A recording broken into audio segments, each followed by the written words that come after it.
On the morning of May 26, 1990, the sun rose over Wellington, Florida, the way it always did, casting long golden shadows across the quiet streets of the Aero Club, an affluent gated community in Palm Beach County where small private planes taxied down backyard runways and the lawns were always immaculate. It was the kind of place where nothing bad was supposed to happen. The kind of place where you left your front door unlocked because the worst thing you could imagine was a neighbor borrowing your lawnmower without asking.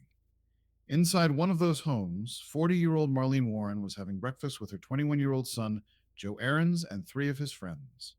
Joe had recently broken his leg, and the young men were keeping him company, lounging around the living room on that lazy Saturday morning. The conversation was easy. The coffee was hot. And outside, the Florida humidity was already beginning to settle over everything like a wet blanket. None of them had any idea that death was pulling into their circular driveway at that very moment, dressed in a polka-dot jumpsuit and carrying a bouquet of flowers. A white Chrysler LeBaron rolled slowly up the driveway and came to a stop. The door opened and out stepped a figure that seemed to belong to a birthday party or a carnival midway, not a quiet suburban morning. A clown.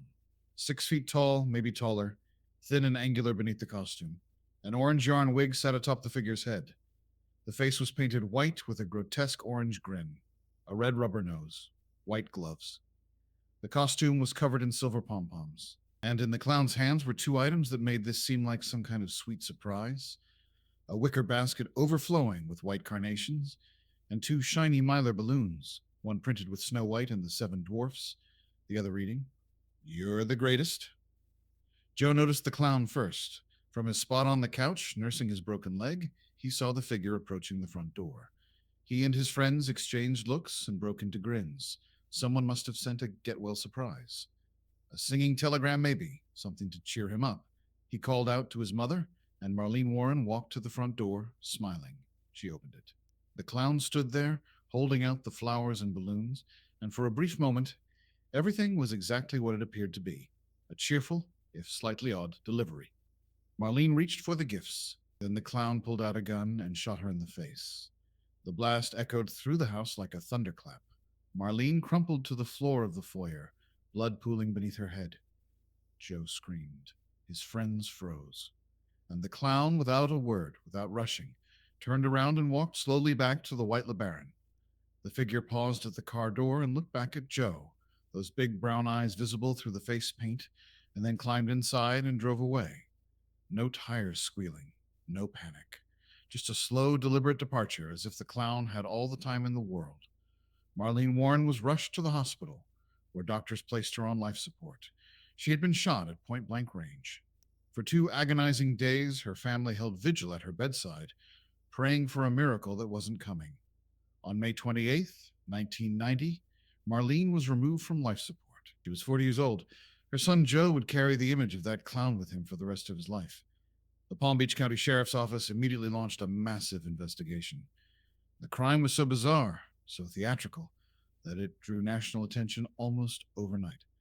A killer dressed as a clown, flowers and balloons used as props in an execution. It was the kind of case that detectives talk about for the rest of their careers, not just because of the strangeness, but because of the cold calculation behind it. And the first question everyone asked was the obvious one. Who would want Marlene Warren dead? The answer, investigators quickly discovered, might be closer to home than anyone wanted to believe. Michael Warren, Marlene's husband, was the owner of Bargain Motors, a used car dealership in the area. On the surface, Mike Warren was a charming, successful businessman. Beneath that surface, the picture was considerably darker.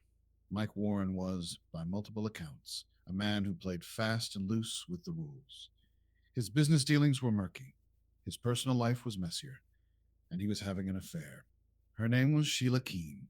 She was 30 years old, worked at Bargain Motors as a repo woman, tough and capable.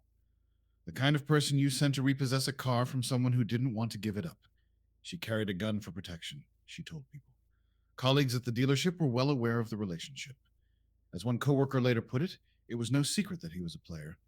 What made the affair particularly relevant to investigators was this: Marlene Warren owned the majority of the couple's properties and assets. If something happened to Marlene, everything went to Mike. Everything. And Marlene knew it. She had reportedly told her son, Joe, in a statement that would haunt the investigation for decades, If anything happens to me, your father did it. But on the day of the murder, Mike Warren had an alibi. He was in a car with friends, heading to a horse race. Whatever had happened at the house on Aero Club, Mike Warren wasn't there. So the detectives turned their attention to the woman who didn't have an alibi. 4 days after the murder, on May 30th, investigators found the white Chrysler LeBaron abandoned in a parking lot about 8 miles from the crime scene. The car had been reported stolen weeks earlier from a competing dealership, and investigators discovered it had been taken by an employee of Bargain Motors, Mike Warren's business. Inside the car, forensic technicians found 2 critical pieces of evidence: orange synthetic fibers that closely resembled strands from a clown wig, and a single strand of brown human hair. The investigation widened. Detectives canvassed costume shops across Palm Beach County and found what they were looking for at a shop in West Palm Beach. 2 days before the murder, on May 24th, a woman had come in and purchased a complete clown outfit. The wig, the red nose, the makeup, the polka-dot suit. She bought everything except the shoes. The clerks at the costume shop were shown photographs and tentatively identified the buyer as Sheila Keen. Then there were the balloons and flowers. Investigators traced them to a Publix supermarket located less than a mile from Sheila Keen's apartment. On the morning of the murder, a woman with long dark brown hair had purchased 2 Mylar balloons and a floral arrangement, a basket of white carnations known as the Memorial Day arrangement. She paid $15.87, handing over a $100 bill in cash. The supermarket employees described the buyer in terms that matched Sheila Keen's appearance. Even more damning, one of the balloons, the silver one that read, "You're the greatest," was a specialty item sold at only one location, that specific Publix near Keen's home. When investigators searched Sheila Keen's apartment, they found orange fibers similar to those recovered from the LeBaron, along with brown hair consistent with her own. The circumstantial case was building. Costume shop witnesses, supermarket employees, fiber evidence. The stolen getaway car connected to her boyfriend's dealership, but there was a problem. A devastating one. In 1990, DNA forensic testing was still in its infancy. The technology simply wasn't advanced enough to definitively match the hair found in the car or on the balloons to Sheila Keen. Without that scientific confirmation, prosecutors felt they couldn't take the case to trial. They had a mountain of circumstantial evidence, but no smoking gun, literally. The murder weapon was never recovered. The clown costume was never found. And so, impossibly, the case went cold. For years, for decades, the murder of Marlene Warren remained one of Florida's most infamous unsolved cases. The killer clown of Wellington. It became the stuff of local legend, whispered about in Palm Beach County living rooms and rehashed every time a true crime show came calling. Meanwhile, Sheila Keen went on with her life, and so did Mike Warren.